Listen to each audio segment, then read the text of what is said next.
Hello everyone, कैसे हैं आप सब। India's falling crude oil and natural gas production, यानी कि भारत में जो है कच्चे तेल और प्राकृतिक गैस के जो उत्पादन जो है उसमें अभी गिरावट आई है हाल ही में। तो आज का जो एनालिसिस का जो टॉपिक जो है हमारे इस वीडियो के वो यही है।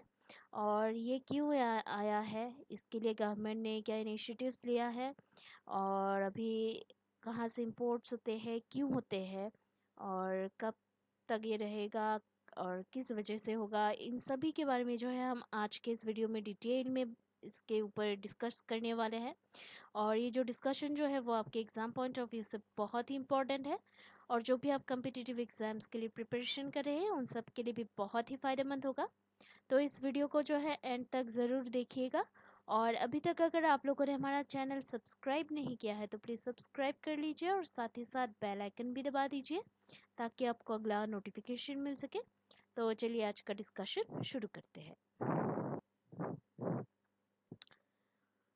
तो अभी सरकारी सरकारी द्वारा जारी नवीनतम आंकड़ों के अनुसार जो है फिजिकल ईयर 2020-21 में जो है भारत के कच्चे तेल और प्राकृतिक गैस के उत्पादन में जो है गिरावट आई है। और ये उल्लेखनीय है कि भारत में जो है कच्चे तेल और प्राकृतिक गैस का उत्पादन जो है साल 2011 से 12 तक मतलब लगातार कम हो रहा है ये। और इसमें क्यों अभी गिरावट आई है, जो ये जो मतलब गिरावट जो आई है अभी, तो किस लिए आई है, जो फाइनेंशियल ईयर 2020-21 में जो अभी ये डिक्लाइन हुआ है, क्यों हुआ है। तो इसी बारे में जो है हम अभी डिटेल में डिस्कस करने वाले हैं। तो अभी उत्पादन में गिरावट क्यों है, यानी कि इस प्रोडक्शन में इतना डिक्लाइन क्यों है। कच्चे तेल के उत्पादन में जो है अभी 5.2% की कमी आई है, क्योंकि निजी और सार्वजनिक कंपनियों द्वारा साल 2020-21 में जो है 30.5 मिलियन टन कच्चे तेल का उत्पादन किया गया है, जबकि साल 2019 से 20 में जो है 32.17 मिलियन टन कच्चे तेल का जो है उत्पादन किया गया था।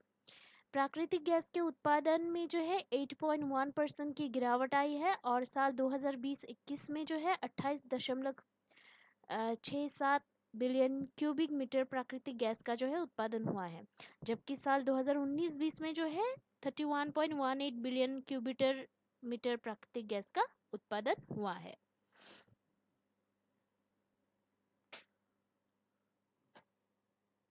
तब इसका रीज़न क्या है, इस गिरावट के कारण क्या है। तो अत्यधिक पुराने जो स्रोत जो है भारत में अधिकांश कच्चे तेल और प्राकृतिक गैस का उत्पादन उत्पादन जो है अत्यधिक पुरानी हो चुके कुओं से होता है, तथा समय के साथ उनकी उत्पादन क्षमता में जो है कमियां आई हैं। तो देखिए भारत में जो है बहुत सालों से मतलब बहुत पहले से ही जो है ये जो तेल का जो कुआं जो है खाद जो है वो बहुत पहले से ही है, और उसमें जो है हमेशा से मतलब निकालते आए हैं तेल या गैस, मतलब वहाँ से हमेशा निकालते आए, तो उसी वजह से जो है अभी उसमें थोड़ा सा उत्पादन जो है कम हो गया है, और ये बहुत पुराने हो चुके हैं, इसलिए इसका जो उत्पादन जो है इसमें कमी आई है। देन उस देन उसके बाद जो है नीड ऑफ इंटेंसिटी टेक्नोलॉजी, यानी कि गहन प्रौद्योगिकी की आवश्यकता है। तो भारत में जो है तेल तथा गैस अब अधिक सरलता से उपलब्ध नहीं है। ऐसे में उत्पादकों को दुर्गम क्षेत्रों जैसे कि अत्यधिक गहरे पानी वाले क्षेत्र से तेल और गैस के निष्कर्षण हेतु प्रौद्योगिकी गहन साधनों के उपयोग में निवेश करना होगा। तो अभी जो है ये जो भारत में जो है अभी तेल और गैस जो है वो अभी बहुत इजीली जो है वो उपलब्ध नहीं है, एक्सेस एक्सेसिबल नहीं है। और ऐसे में जो है उत्पादकों को जो कि मतलब इसको जो मतलब उत्पादन करते हैं उन लोगों को बहुत ही जो मतलब दुर्गम जो क्षेत्र होते हैं, जैसे कि बहुत गहरे पानी के नीचे जो होता है, या मतलब सागर हो, समुद्र हो, तो वहीं से जो है तेल और गैस का जो है अभी निष्कर्षण हेतु मतलब जो कि टेक्नोलॉजीज जो है उन सभी को मतलब इन्वेस्ट करना पड़ेगा उन सभी को यूज़ करने के लिए। तो अभी उसके बाद जो है गवर्नमेंट के स्वामित्व वाली जो कंपनियों का जो है वर्चस्व, तो इसी वजह से जो कि भारत में जो है कच्चे तेल के उत्पादन पर जो है गवर्नमेंट के जो स्वामित्व वाली दो प्रमुख अन्वेषण एवं उत्पादन कंपनियों oil and natural gas corporation limited और ऑयल इंडिया का प्रभुत्व है।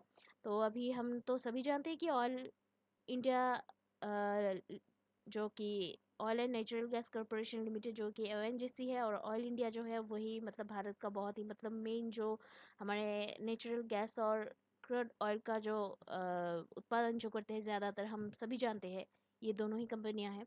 और ये जो कंपनियां जो है नीलामी में हाइड्रोकार्बन ब्लॉकों के लिए सबसे प्रमुख बोलीदाता रही है। और ओपन एकरेज लाइसेंसिंग पॉलिसी यानी कि ओएएलपी शासन के तहत जो है पांचवें नवीनतम दौर की नीलामी में जो है उसमें भी केवल यही दोनों कंपनियां सफल बोलीदाता रही है, जहां पे 11 में से 7 तेल और गैस ब्लॉकों पर जो है अभी ओएनजीसी ने तथा अन्य 4 पर ऑयल इंडिया ने जो है अधिकार प्राप्त किया है। और अभी इसमें जो है इसलिए मतलब ये हुआ है।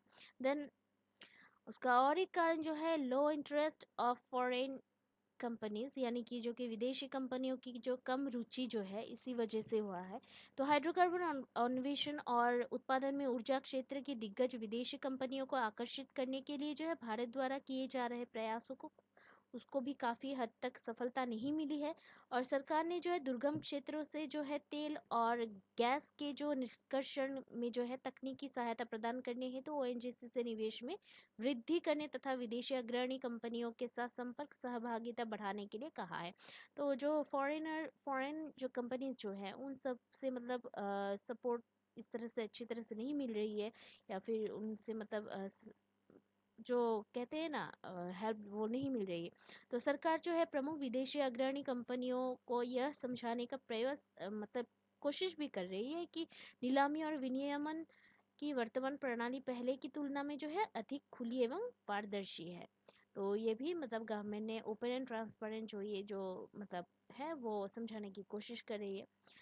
देन उसके बाद और जो रीज़न जो है वो है क्लाइमेट चेंज। तो अभी तो क्लाइमेट चेंज जो है अभी उसके वजह से जो है जलवायु परिवर्तन के कारण बढ़ता दबाव जो है तेल और गैस के प्रमुख चालकों को स्वच्छ ऊर्जा में विविधता लाने के लिए प्रेरित कर रहा है। और अभी इसमें जो है इसमें इम्पैक्ट क्या है, मतलब निजी भागीदारी कम होने के कारण जो है अभी उसके वजह से भी ये हो रहा है, यानी कि परिचालन में देरी, पर्यावरणीय मंजूरी और क्षेत्र विकास परियोजनाओं के नियामक द्वारा अनुमोदन आदि में देरी के कारण जो है हाइड्रोकार्बन ब्लॉकों के परिचालन में विलंब, भारत के अपस्ट्रीम तेल और गैस क्षेत्र में जो है कम निजी भागीदारी के लिए विशेषज्ञों द्वारा उद्धृत प्रमुख कारणों में से एक है वो भी। देन उसके बाद जो है इसमें जो मतलब अभी उच्च उपकर जो है उद्योग चालकों द्वारा घरेलू स्तर पर जो है कच्चे तेल के उत्पादन पर मौजूदा उपकर 20% को घटाकर 10% करने की मांग की जा रही है। और अधिकतम उत्पादन की सीमा जो है वो जलवायु परिवर्तन को संबोधित करने के लिए जो है तेल और गैस की बड़ी कंपनियों द्वारा निर्धारित आंतरिक अधिकतम उत्पादन स्तर के चलते भी तेल की बड़ी कंपनियों में उन्होंने जो है भारत में परिचालन का विस्तार करने में कम रुचि दिखाई है। तो ये भी बहुत ही बड़ी मतलब कारण है, बहुत ही बड़ी वजह है। देन इसके बाद इसका जो इम्पैक्ट जो है इसके लिए जो ये जो मतलब हो रहा है उसका इम्पैक्ट क्या हो रहा है, अभी इसका मतलब प्रभाव क्या है। तो आयात पर निर्भरता है, यानी कि जो इम्पोर्ट पे जो है इम्पोर्ट पर भारत मतलब निर्भर है तेल के। तो अभी कच्चे तेल और प्राकृतिक गैस का जो घरेलू स्तर पर कम उत्पादन होने से जो है इनके आयात पर भारत की निर्भरता में वृद्धि होगी। और फिजिकल ईयर या फाइनेंशियल 2020 में जो है भारत में कच्चे तेल की कुल खपत के अनुपात के जो है अभी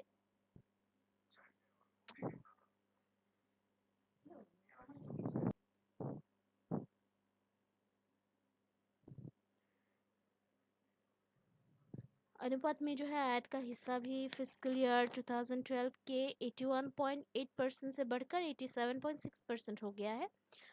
और ये जो है ये अभी और ये जो इम्पैक्ट जो है वो अभी भारत के दृष्टिकोण के पक्ष में नहीं है, यानी कि not in favouring of India's vision. तो अभी जो कि तेल और गैस के उत्पादन को जो है बढ़ावा देना भी सरकार के आत्मनिर्भर भारत पहल का एक महत्वपूर्ण हिस्सा रहा है। और इसका लक्ष्य जो है साल 2030 तक जो है भारत के प्राथमिक ऊर्जा मिश्रण में प्राकृतिक गैस के उपयोग को मौजूदा 6.2% से बढ़ाकर 15% तक करना है। लेकिन कच्चे तेल और प्राकृतिक गैस के उत्पादन में जो है हो रही लगातार गिरावट सरकार के इस दृष्टिकोण के पक्ष में नहीं है, तो इस वजह से भी है। और उसके बाद जो है अभी इसके लिए जो है गवर्नमेंट ने क्या कदम उठाए हैं, मतलब इन सभी को मतलब कंट्रोल में लाने के लिए या ठीक करने के लिए गवर्नमेंट ने क्या इनिशिएटिव्स, क्या मतलब इम्प्रूवमेंट, मतलब क्या कदम उन्होंने उठाए हैं, तो उन सभी के बारे में जो है अभी हम डिस्कस करेंगे। तो अभी जो है उत्पादन में सुधार के लिए जो है गवर्नमेंट के द्वारा कुछ मतलब कदम उठाए गए हैं, उनके द्वारा कुछ स्टेप्स लिए गए हैं, इनिशिएटिव्स लिए गए हैं। तो अन्वेषण और लाइसेंसिंग संबंधी सुधार, पहला जो है रिफॉर्मिंग एक्सप्लोरेशन एंड लाइसेंसिंग। तो अभी अक्टूबर 2020 में जो है आर्थिक मामलों की मंत्रिमंडलीय समिति ने जो है तेल एवं गैस के घरेलू अन्वेषण तथा उत्पादक मतलब उत्पादन को बढ़ाने के लिए जो है अन्वेषण और लाइसेंसिंग क्षेत्र में सुधारों पर नीतिगत ढांचे को मंजूरी दी है। और अभी उसके बाद जो है राष्ट्रीय डेटा रिपोजिटरी यानी कि नेशनल डेटा रिपोजिटरी एनडीआर जो है, तो अनुसंधान एवं विकास तथा अन्य शैक्षणिक संस्थानों के उपयोग के अलावा भी जो है भविष्य में किए जाने वाले अन्वेषण और विकास में सहायता हेतु व्यवस्थित एवं विनियमित डेटा की जो विशाल मात्रा को जो है संग्रहित करने, उसे मतलब सुरक्षित रखने तथा उसके जो मतलब अनुरक्षण के लिए जो है साल 2017 में जो है सरकार द्वारा एनडीआर की स्थापना की गई थी। और ये जो है भारत की तलछट योग थी, यानी कि सेडिमेंट्री घाटियों में अन्वेषण और उत्पादन यानी कि एक्सप्लोरेशन एंड प्रोडक्शन ईएनपी से संबंधित जानकारी हेतु एकीकृत डेटा भंडार है। देन अब उसके बाद जो है हाइड्रोजन एक्सप्लोरेशन लाइसेंसिंग पॉलिसी यानी कि हाइड्रोजन अन्वेषण तथा लाइसेंसिंग नीति जो है वो साल 2016 यानी 2016 में जो है लागू की गई नई अन्वेषण लाइसेंसिंग नीति यानी कि न्यू एक्सप्लोरेशन लाइसेंसिंग पॉलिसी एनईएलपी का स्थान लेती है तथा पारंपरिक और गैर पारंपरिक हाइड्रोकार्बन संसाधनों के अन्वेषण एवं उत्पादन के लिए जो है एकल लाइसेंस मूल्य निर्धारण एवं विपणन की स्वतंत्रता तटीय ब्लॉकों के लिए कम रॉयल्टी दर का प्रावधान करती है। और अभी जो है आगे की जो राह जो है विभिन्न प्रकार की नई प्रौद्योगिकियों की सहायता से अत्यधिक पुरानी हो चुके तेल क्षेत्रों को पुनर्जीवन प्रदान कर उनकी उत्पादन क्षमता को जो है बढ़ाया जा सकता है। लेकिन इन प्रौद्योगिकियों का अधिग्रहण परीक्षण और अनुप्रयोग पूंजी गहन है। अतः राजकोषीय जो ढांचे की जो तहत जो है उत्पादकों के लिए संवर्धित तेल रिकवरी तंत्र की तैनाती के लिए पर्याप्त रिटर्न सुनिश्चित करना चाहिए। और जो है प्रत्येक साइन ऑफ के लिए समय सीमा निर्धारित कर वर्तमान स्वीकृति प्रक्रियाओं को सरल बनाया जाना चाहिए ताकि जिससे देरी के कारण जो है लागत में होने वाली वृद्धि से बचा जा सके। और शेल ऑयल और गैस यानी कि टाइट ऑयल गैस और गैस हाइड्रेट जैसे अपरंपरागत hydrocarbon unconventional unconventional unconventional hydrocarbons UHC की क्षमता को जो है अब व्यावसायिक दोहन के लिए खोला जाना चाहिए। तो अभी आज जो है हमने जो कि इंडिया का जो अभी क्रूड ऑयल और नेचुरल गैस प्रोडक्शन में जो गिरावट जो है उसी के बारे में इस वीडियो में डिटेल में डिस्कस की है। और ये जो डिस्कशन जो है वो आपके लिए बहुत ही फायदेमंद हो गया है, ऐसा हम आशा करते हैं। और जो कि मतलब अभी तक अगर आप लोगों ने हमारा चैनल सब्सक्राइब नहीं किया तो प्लीज़ सब्सक्राइब कर लीजिए और इस वीडियो को लाइक ज़रूर कीजिएगा, क्योंकि आपका ये जो सपोर्ट है वो हमें बहुत ही मोटिवेट करता है हार्ड वर्क करने के लिए। क्योंकि इस जैसे वीडियो उसको बनाने के लिए बहुत ही रिसर्च की प्रयोजन होती है और बहुत ही मतलब मेहनत की ज़रूरत होती है। तो हमारी मेहनत को सफल ज़रूर बनाएगा, तो इसको शेयर भी ज़रूर कीजिएगा और इस वीडियो को जो है एंड तक ज़रूर देखिएगा। So please keep watching our videos, like, share and subscribe. Take care. Jai Hind.